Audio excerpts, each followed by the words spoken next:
The larger picture, you see the big shield of rain that's coming up across central northern parts of Georgia. So a really huge area of 3 to 5 inches is expected through most of Georgia, most of South Carolina, and also into eastern parts of Alabama. There's a closer look at the Atlanta metro. So certainly that could be enough to bring us some rises on some of the creeks and streams in the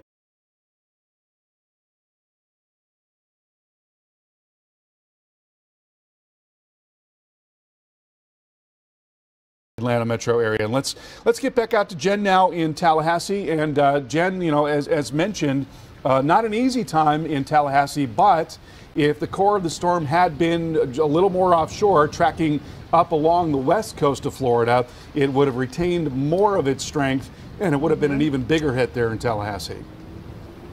And that would have been the concern all the way down to the coast as well, because certainly folks who got hit by Hermine last year, right around Horseshoe Beach and Cedar Key, they were very concerned that we would again get a surge up in that area due to Irma, but it did keep on shore, and that helped weaken it very quickly.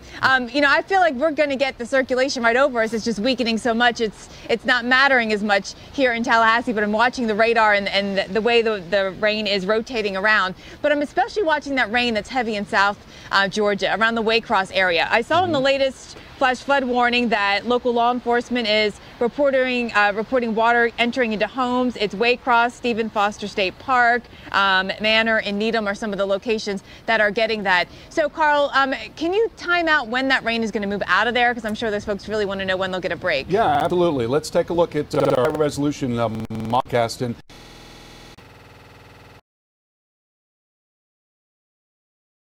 you know, what's interesting about these short-term models, these high resolution models, sometimes they're not as good as global models, but actually some of these did show the core of the storm coming into the interior part of Florida after moving through Naples yesterday. So they did do a very nice job. So going forward here, we continue to see this really heavy rain across South Georgia. There we go into noon and into 1 o'clock, still coming down there. It doesn't change very much at all over the next couple of hours, and then gradually into mid-afternoon we see that arc of heaviest rain then beginning to lift up towards the 16 and 20 corridors, coming certainly into Atlanta. It's only going to get worse and worse into Atlanta, and as mentioned, because there's still a lot of wind velocity aloft that's not necessarily being transferred down to the ground, where you get this heavier rain, that increases that likelihood. So when the rain steps up, the wind is going to step up as well. But it looks like by late afternoon, Jen, I think we're solidly out of the rain across southeast Georgia, but you're talking about another several hours of very heavy rain coming across that region. What about the tide gauges in Savannah and Charleston? I've been watching closely, Carl, because, you know, I started my reporting first in Charleston, then I moved to Savannah. So I definitely got a close watch on what's happening there. You know, as we approach the high tide, which comes in later this afternoon, or actually earlier this afternoon, coming in just after the lunch hour, in Savannah, the Fort Pulaski tide gauge there will be higher than with Matthew last year. So we're talking, you know, places that flooded will certainly flood again, and especially down towards the coast near 80, they will flood again. But there's the chance that even additional locations could flood. Same thing in Charleston. Now, do you think that the fact that we've got this push of water onshore has been taken into account with the forecast? Is there the risk that it actually could go even higher than is in the forecast? Yeah, you know, I think that's certainly a possibility. You know, you're seeing the same thing that you saw in Northeast Florida, where you've got water coming from both sides. You've got runoff that's coming down the rivers, trying to get back out into the ocean, and then you've got this big push of onshore flow. And you look at the current storm surge flooding, even with this longshore flow, the flow is, you know, just barely sort of driving into the coast. It's really coming down and along the coast. We've already got water level rises of about a foot. Wrightsville Beach and Myrtle Beach, 1.5 feet or better in Charleston there, and 2 feet there as you get down towards the Georgia-South Carolina state line. And so looking at the, as you mentioned, the high tide cycle and Fort Pulaski, that's going to be coming up here in just about the next couple of hours or so. And so we'll be talking about significant surge. The other is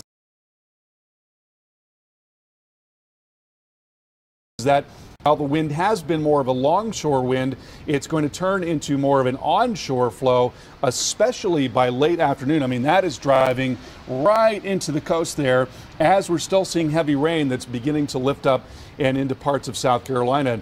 We can actually show you the potential storm surge flooding. This is from the National Hurricane Center, and take a look at some of the areas that are going to be hard hit. Now, this is what we call the reasonable worst case scenario, so only a 10% chance that this will be worse than what we're seeing right here, and it certainly may not be this high, but a lot of concern in Savannah out towards Tybee Island. This is something that we saw with Hurricane Matthew, that we'll see water coming up across Highway 80 here. So for a time, especially getting into this afternoon, later in the afternoon, we could be looking at parts of Interstate 80 being covered with water, being inundated. So that's certainly a huge worry. Let's go farther up the coast and show you some other areas that we're concerned about. We're looking at potential flooding there into parts near Beaufort, South Carolina. We'll zoom on down. This is showing you Hunting Island here and into Harbor Island. A lot of these areas seeing flooding in the marshland there. But again, you could be talking about some water getting over the roads and a lot of that low-lying terrain there into parts of South Carolina. So yeah, this is going to be an ongoing worry that is in conjunction with the rain that's running off from inland. Jen, back to you. And we've got those flash flood warnings. The National Weather Service has the flash flood warnings up, which does include Charleston and surrounding areas, same thing down to Savannah as well. And those are in effect for the next hour and a half. So this is an ongoing concern through the morning. Let's talk about the tornado threat, Carl. You know, we've been watching those two outer bands, and I know there have been some concerns about water spouts. I haven't seen any reports, though. Do you think the tornado threat is still high through the afternoon? Yeah, I do. You know, it's an interesting situation because when we talk about the available instability, it's all offshore at this point. And so you get these storms that are popping up and showing a lot of rotation, and sometimes that reaches the coast, sometimes it does not. Here is a look at I'm going to show you the larger picture with the radar here, and you can see how you've got a bunch of cells that are just offshore. They're not quite as well defined as they were earlier, but look at that. I mean, they're right in there. That's just now due southeast of Charleston. That is rotating. I mean, there's almost certainly a water spout along with that. Got another little rotation right in there, another one right in there, another one right in there. So all of these storms are rotating. Got a tremendous amount of wind shear in the atmosphere. I've got here in blue, these are winds coming out of the southeast, that are 70 miles per hour or stronger, but you see the warm air only penetrates so far inland, and so that's why the threat is really going to be right along the coast. Jen. All right, Carl, thank you. We'll talk more again about the forecast here coming up. We have continuing coverage of Tropical Storm Irma. Our team coverage continues. We'll have more after this short break. Let's get to your local forecast on the 8s.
keep an eye out, be very careful. If you see wire contact with anything in your vicinity, do not try to clear that area, wait for the professionals to come. But that being said, I want to talk a little bit about the flooding and the cranes, because both happened in my district. The flooding happened mostly on the lower side of the ridge in Coconut Grove. Bayshore Drive near City Hall and all along the waterfront was completely submerged, as was Brickell and parts of downtown. Fortunately, we don't have a Houston situation here because we have a porous oolite limestone and we have very good drainage systems. Those roads are already dry for the most part. It's really impressive. Our public works team did a great job making sure that the storm drains were all prepped before the storm so that things could flow as soon as the first low tide came about. That being said, if you do see standing water, feel free to report it. We do have emergency pump out trucks. It's a portable system that can pump hundreds of gallons per minute. Hopefully we don't need to use it because it looks like we've been on the lucky side of things. So everyone be safe. Please take care of each other. Thank you very much. You're welcome. Commissioner Wilfredo Gore, District 1 of the City of Miami. First of all, I'd like to say we're very proud of the people that are working here. They've been here for over 24 hours, constantly working for the benefit of the residents of the city of Miami. The one thing I found is driving through last night, there was very few cars, but today in the morning, people think it's back to normal. It's not back to normal. People need to know lights, traffic lights are not working. When you come to a corner, you got to stop like if it was four stops taking place. Got to make sure. We don't want anybody to get hurt now after we've been very successful in not getting anyone hurt. So please be careful when you come to a corner. Look at it as a four-stop corner. Thank you. Commissioner, District 3 of the City of Miami, Commissioner Frank Arroyo. Thank you, Mr. Mayor. Good morning to all of you, and thank you for being here and carrying out our message to our residents. I, as well as many others here from the city, have been out in the different parts of the city of Miami and ascertain exactly what were the issues and how could we help.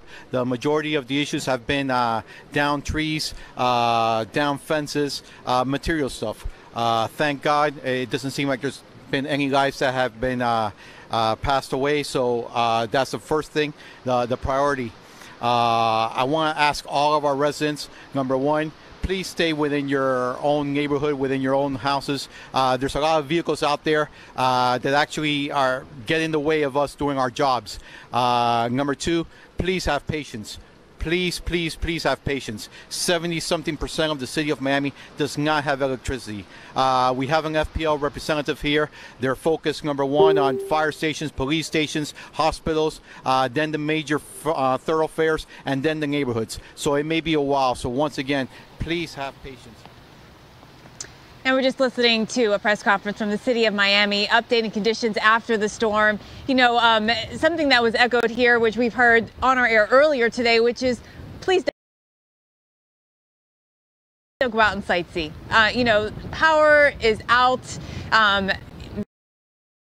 There's still debris on roadways, so just urging folks to leave some time for officials to start the cleanup process. And there are some areas that you can't get into, right? And certainly down the Florida Keys, Monroe County is one of those spots. So as we continue here in Tallahassee, you know, we are getting the last of Irma this afternoon in the area. It will be tropical storm force wind gusts. We've been feeling that already. You know, in downtown, as you've been watching behind me, I know it doesn't look that bad, and it's honestly not that bad here. We've got some rain, we've got some wind. At times the wind does pick up when I can feel it. I'm a bit sheltered in here by the buildings. But outside of town, there's a lot of reports of trees down on roadways. They're actually becoming too numerous to kind of keep track of because there are a number of just local neighborhoods that have got trees down, and there are even reports of trees on houses. So I urge caution. I urge you to still take this very seriously, even though I know right here it's not as bad as it has been in other parts of the state for sure, and even considering what's happening right now across the south and east. But scenes like this is just a block away from where I am actually, a tree down, and this would be a tree that probably didn't have a real strong root system, as is the case with many of these trees that are sort of planted in the sidewalk. And but there's lots of these kind of trees. There's you know, a very nice canopy of trees here in Tallahassee, and we've had a very wet summer, and so the concern is that the root systems on all trees may be weakened, and that may be what is a factor in allowing some of these trees to come down. So this is not just the case in Tallahassee. Across South Georgia, reports of trees down. Some very heavy rain has been the concern as well throughout parts of South Georgia. You know, schools are out. Leon County schools are out today. Florida State University out today, and this week actually. Florida A&M, and I know I've admitted you guys talking about you all morning. I didn't mean to. They just escaped my list of closings to rattle off. But yes, Florida A&M is also out this entire week. The school closings extend beyond just Florida and South Georgia up into the Atlanta area. Schools are out today and tomorrow. Just got word on Twitter that some schools in upstate South Carolina are out today as well. So a large area taking Irma very seriously now that it is a tropical storm. And I want to mention the new advisory just came out. So for Irma, the latest advisory has the winds down to 65 miles per hour. That's a drop from 70 to 65. So showing that weakening trend. The speed is about the same. It's still moving at about the same 17 miles per hour is the latest speed. And the concern really, though, is just how far-reaching it is, and that even as it's been downgraded, it still has some serious impacts. So let's bring in Carl Parker. And Carl, want to talk about, even though it's a tropical storm, we still could see tornadoes, we still could see storm surge, and we still could see heavy flooding rain. Yeah, there are a lot of threats that are ongoing and will continue through today. And as you mentioned, we got the new advisory from the Hurricane Center. It's now a 65-mile-per-hour tropical storm, an inverse relationship between the winds and the pressure. The winds are coming down and the pressure is coming up, now up to 975, and it's also beginning to transition into a non-tropical system with the tropical air wrapping up into the circulation like that and drier air wrapping in underneath, and that will also continue to serve to broaden out the wind field and weaken it. But it's still gusty. It's still gusting to 52 miles per hour in Jacksonville, and then farther up here into parts of South Georgia. Look at the rainfall rates, just tremendous rainfall now coming up into 16. We've gotten reports of water coming into homes there near Waycross, now gusting to 45 in Cordele, and then up into the Atlanta metro, winds steadily increasing, gusting to 37 miles per hour. In Atlanta, you're going to want to keep your eyes on these sorts of banding features where the rain is heavier, because the wind is a lot stronger as you go up in the atmosphere. You get off the ground 5,000–10,000 feet, and that wind gets a lot stronger, and so there's got to be a way to bring that wind down to the ground. It's not going to happen through sunshine. There's not going to be a lot of mixing, but where we get heavier rain, that's when it occurs. And so winds may gust to 50 and 60 miles per hour in the Atlanta metro. So a lot of different threats, as Jen mentioned. As we look at the model forecast going forward, we take it into early afternoon. We're still seeing that very heavy rain through a lot of southern and eastern Georgia. Winds picking up in Atlanta. Got a tornado threat with this line of individual discrete cells coming into parts of Georgia and South Carolina. And then we'll take it into late afternoon and early evening. Now, around this time is when the rainfall rates are going to be heaviest in Atlanta, and that's when you'll see the strongest wind gusts, when that wind velocity is going to be transferred down to the ground. You notice the rain does let up there into southeast Georgia, so that should help to improve things a little bit. But we've also got at this time a very strong onshore flow, and that's bringing up the water levels right along the coast there. So you've got storm surge flooding to be concerned about, even as the water is trying to run back out to the ocean because of all that rain. The flow is going to be pressing the wind up against the coast, and that's just going to make things worse in terms of storm surge flooding along the coast there. And then we go into late tonight. We're still seeing some stronger storms in South Carolina, but the whole thing really beginning to broaden out and beginning to loosen its grip. Certainly that's going to be the case by tomorrow morning.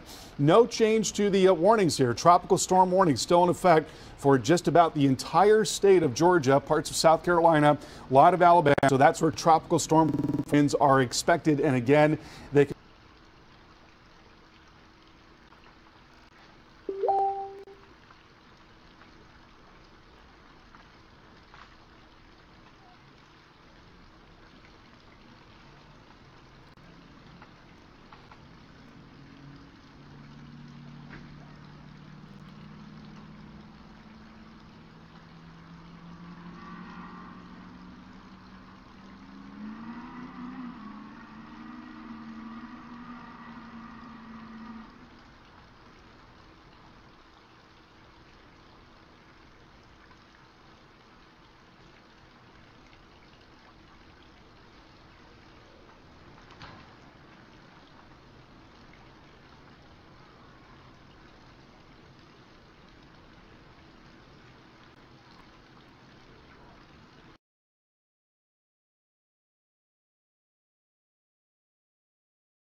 river has come on shore. There's, I think, a bagel shop in the building next door here.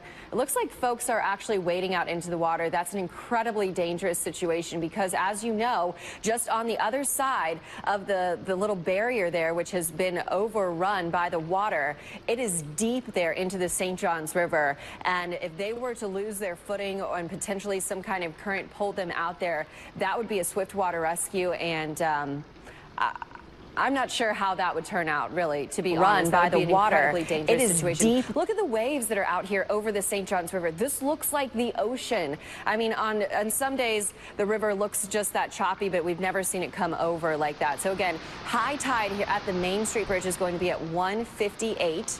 That's going to be here just within the next couple of hours. The water is going to tide. Then it's going to go on this evening, and then again overnight tonight around 2:30 in the morning. We'll see our next high tide. I want to take you through here some of the storm surge we're talking about. An additional 4 to 6 feet in some cases as that tide comes up, because remember, it's not just the tide. We've also, just last Wednesday, we had a full moon. When the moon is full, of course, the tides come up higher. So we are in close proximity to that full moon. Also, winds are going to begin to shift out of the south. And as that happens, it's going to push the water north here along the St. Johns River. And that's basically going to push the river onshore here through some of these areas. So I'm going to zoom in a little bit closer. We're talking about the San Marco area. San Marco Boulevard potentially overrun with water. We've already seen a lot of flooding in this area, pushing all the way up here into San Jose Boulevard. The Fuller Warren Bridge, of course, runs over this. And then we're also talking about Riverside there, where Michael Yoshida is on top of that building, could show us the Memorial Park here. Riverside potentially taking on more and more of that water. It is not going to get any better, even though the rain has stopped. It is actually going to get worse as we head towards that high tide just before 2 o'clock this afternoon. Also, the downtown area, and this is what we were showing you from the Skycam network from the landing.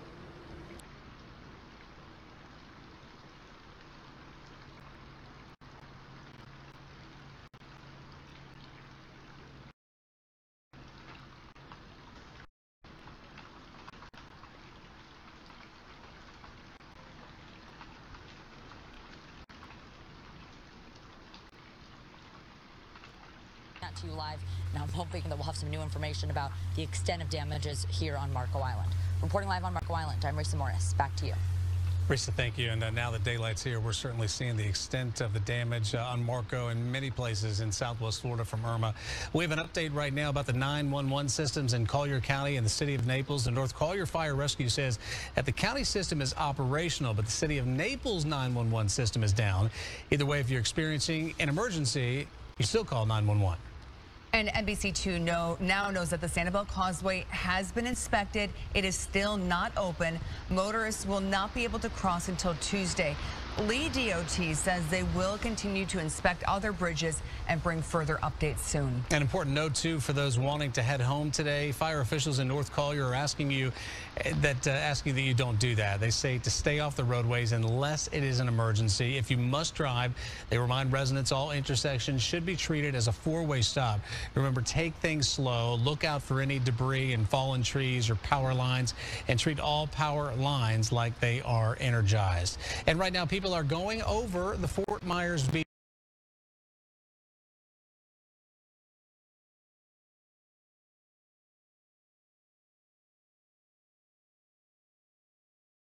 Bridge, but you must have a pass. You may remember that from Charlie. Fort Myers Beach Public Works is checking for residential businesses' passes to get over the bridge to Fort Myers Beach. It will remain that way until city officials say the bridge is safe. And we're gonna send it off to. We're gonna take a short break. We'll be back with a check of your forecast and more extensive look at the damage across Southwest Florida. Stay with us.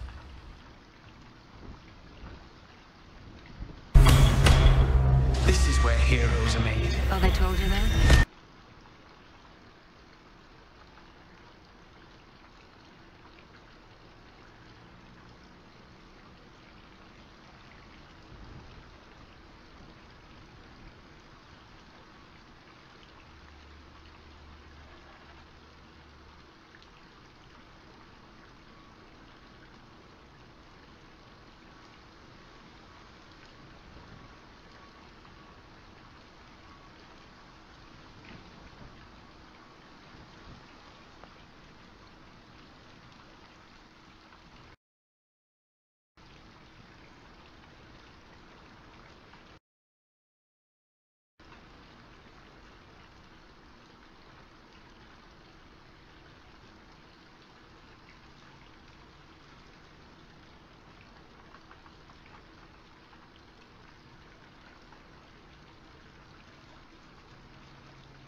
normal water levels would be, and there's a little fluctuation with the cycles.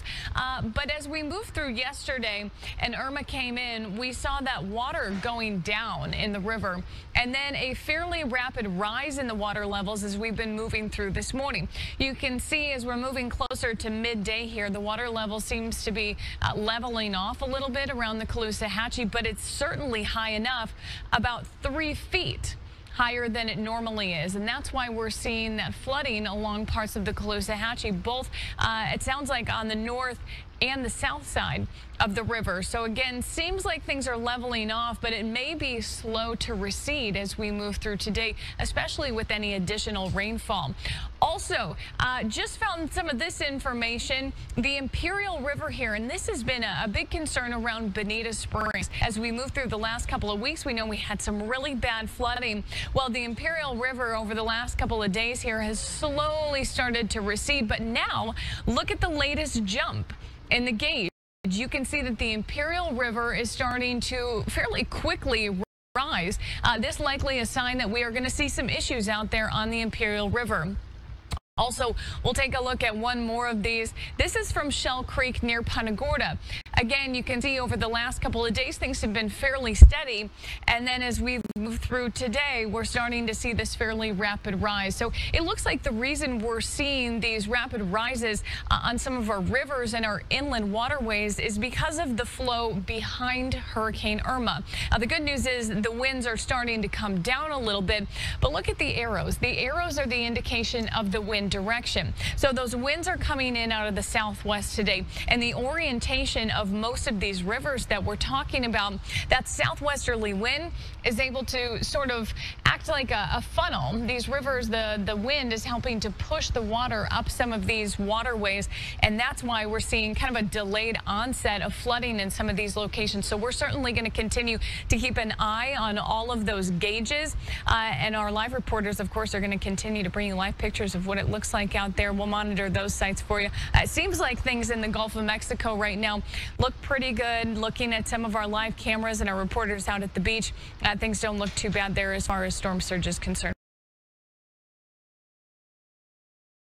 which is good news. Clay and Michelle. All right, thank you, Kristen. Well, Hurricane Irma has brought torrential rain, flooding, strong winds, power outages in Southwest Florida, and it's not done yet. Yeah, the storm's lost its strength, but it's expected to continue its trail of destruction in at least 2 more states. Kristen Holmes is joining us live right now in Naples. Kristen? Hi, we're in Gulf Shore Drive North here, and you can see there's some light flooding, and the cleanup process has already begun. We just saw a bulldozer going down the street. There were 2 large trees here that had completely blocked this area near the waterway. We've seen a bulldozer coming through, moving all of this debris out of the road, just trying to make the roads passable. And as you know, the mayor here saying that they were pleased that there wasn't more structural damage. Devastation in the Sunshine State. Hurricane Irma tearing through southwest Florida Sunday, bringing flooding, downing trees, and leaving debris in its wake. Governor Rick Scott says he's been in close contact with the White House. The bad news is that this is some big monster, but I think we're very well coordinated. Irma bringing 90-mile-per-hour wind gusts to Miami and enough rain to flood some of the area's roadways.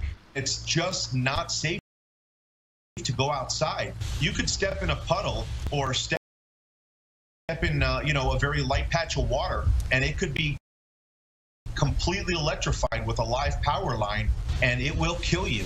Millions are without power, and now neighboring states are bracing for the storm. Stay in place, make sure that it's a secure place as much as you can do so, and stay off the roads. Georgia declaring a state of emergency for all 159 counties. Heavy rains expected throughout areas of the state Monday, including in metro Atlanta, where many schools and businesses are closed. And in Alabama, officials also prepping for the wrath of Irma. This is an all-hands-on deck event. Hurricane Irma spent a record 3 days as a Category 5 and is the strongest Atlantic Basin hurricane ever recorded outside of the Gulf of Mexico and the Caribbean Sea. Now, not all areas were lucky to get as minimal flooding as the one we're standing in right now. Several areas here were flooded, as well as north of here. We were in Bonita Springs earlier this morning where we saw homes that had up to 3 feet of water in them. That repair process is going to take a very long time. Back to you. All right, Kristen Holmes, live in Naples. Thank you so much for that report. And dozens of people are dealing with no power right now. Yeah, a lot of people. Let's go now to Greg Parker with an update on those numbers. Greg?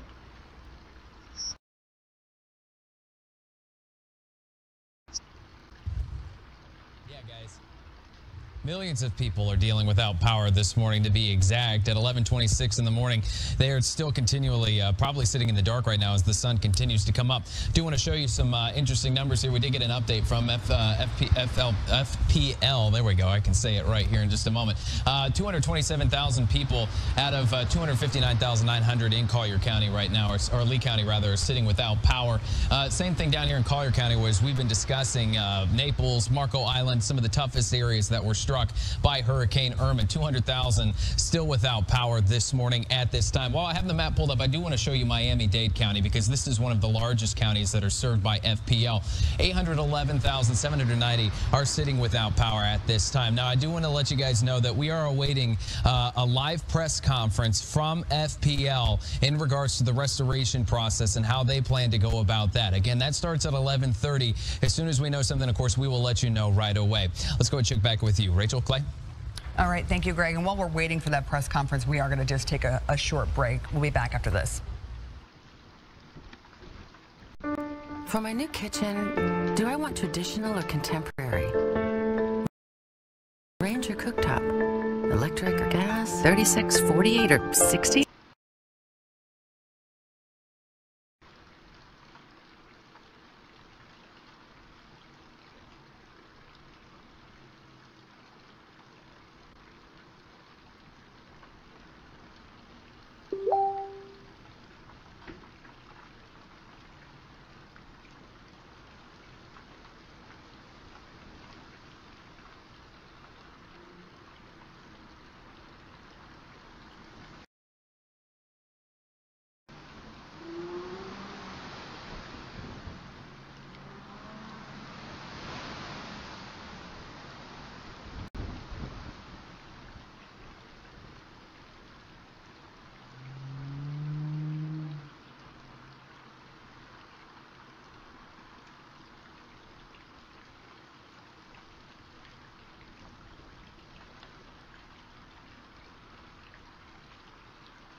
Of Mexico, so we'll continue to see these sort of work in from the Gulf as we head throughout the day today. We're doing team coverage today. We're joining forces with our sister station ABC7, so we've got weather clickers all over the place. Apparently, I've picked up the ABC7 clicker, as we'll have to try to figure out a way to get that straightened out here. So let me go back and get the NBC clicker.